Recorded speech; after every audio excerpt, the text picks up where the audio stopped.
ഇന്ന് എന്നെ കാണാൻ ഒരു പ്രൊഫഷണൽ ടച്ചിൽ ഉണ്ട്, എനിക്കറിയാം. ഇന്നാണ് എൻ്റെ മൈക്രോ ടീച്ചർ. അതിന്റെ ഭാഗമായിട്ടാണ് ഇന്ന് ഞാൻ ഏപ്രിൽ ഇടുന്നത്. കാരണം ഇന്ന് ഞാനും ഒരു ടീച്ചറാണ്. പിന്നെ നമ്മൾ ഇന്ന് പിള്ളേരെ പഠിപ്പിക്കാനല്ലേ പോകുന്നത്. അപ്പൊ നമുക്ക് വെറും കൈയോട് കയറി ചെല്ലാൻ പറ്റത്തില്ല. അതുകൊണ്ട് നമുക്കൊരു കൈ നിറയെ സാധനങ്ങളുമായിട്ട്. ഇതിനാണെങ്കിൽ എന്നെക്കാട്ടിലും ഹൈറ്റ് ഉണ്ട്.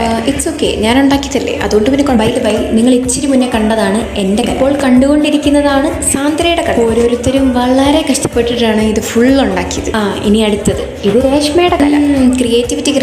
ഞങ്ങൾക്കൊക്കെ ആദ്യത്തെ ദിവസം തന്നെ പ്രസന്റേഷൻ ഉണ്ട്. അതിനിടെ കൂടെ വാട്ടർമെലൻ കാണിക്കുന്ന അവൾക്കാണെങ്കിൽ രണ്ടാമത്തെ ദിവസം. ഇനി നമുക്ക് ഇതിന്റെ ബാക്ക് സ്റ്റോറിയിലേക്ക് പോകാം. എന്റെ പ്രസന്റേഷൻ വെള്ളിയാഴ്ച ആയിരുന്നെങ്കിൽ 2 ദിവസം മുന്നേ തൊട്ട് ഞാൻ ഇതിന്റെ കാരണം ബാക്കിയുള്ള പരിപാടി പോലെ അല്ലേ ഇതിന് കുറച്ച് കഷ്ടം. ഞങ്ങൾക്കാണെങ്കിൽ മൊത്തം 5 ഏവിയേഴ്സ് ഉണ്ടാക്കാനുണ്ട്. ഞാൻ പിന്നെ ബുദ്ധിപരമായി ചിന്തിച്ചതുകൊണ്ട് ആദ്യത്തെ ദിവസം ഇരുന്ന് ചാർട്ടെല്ലാം അങ്ങ് കട്ട് ചെയ്ത് വെച്ചു. അതുകൊണ്ട് ആ പരിപാടി അങ്ങ് കഴിഞ്ഞ് എന്റെ പ്രസന്റേഷന്റെ തലേ ദിവസമാണെങ്കിൽ ഞങ്ങൾക്കൊന്ന് പുറത്തു പോകേണ്ട ആവശ്യമുണ്ട്. നാളെ PPT ഇല്ലാതെ അവിടെ ചെന്ന് നിൽക്കാൻ പറ്റത്തില്ല. അതുകൊണ്ട് ടൈം സേവ് ചെയ്യാൻ വേണ്ടിയിട്ട് ബസ്സിലിരുന്ന് തന്നെ ഞങ്ങൾ ആ PPT അങ്ങോട്ട് ഉണ്ടാക്കി. ഞങ്ങളുടെ ആ ഡെഡിക്കേഷൻ നിങ്ങൾ ആരും കാണാതെ പോകും. അങ്ങനെ തിരിച്ചു വന്ന് വീണ്ടും നമ്മൾ ചാർട്ടുമായിട്ട് ഇരുന്നിട്ടുണ്ട്. എൻ്റെ കല മുഴുവൻ ഞാനതിലെടുത്തു. ആദ്യമായിട്ടാണ് ഞാൻ ഇത്ര ഡെഡിക്കേറ്റഡ് ആയിട്ട് ഒരു പരിപാടിക്ക് വേണ്ടി. അങ്ങനെ എൻ്റെ നീണ്ട 2 ദിവസത്തെ പരിശ്രമത്തിനൊടുവിൽ ഞാൻ എൻ്റെ 5 ഏവിയേഴ്സും കംപ്ലീറ്റ് ആക്കി. പിറ്റേ ദിവസത്തെ എൻ്റെ പ്രസന്റേഷനും വലിയ കുഴപ്പമില്ലാതെ കഴിഞ്ഞു. ഈ ഒരു സംഭവം കഴിഞ്ഞ് കിട്ടിയപ്പോൾ എന്നെ നിർത്തില്ല, വല്ലാത്തൊരു സമാധാനമായിരുന്നു.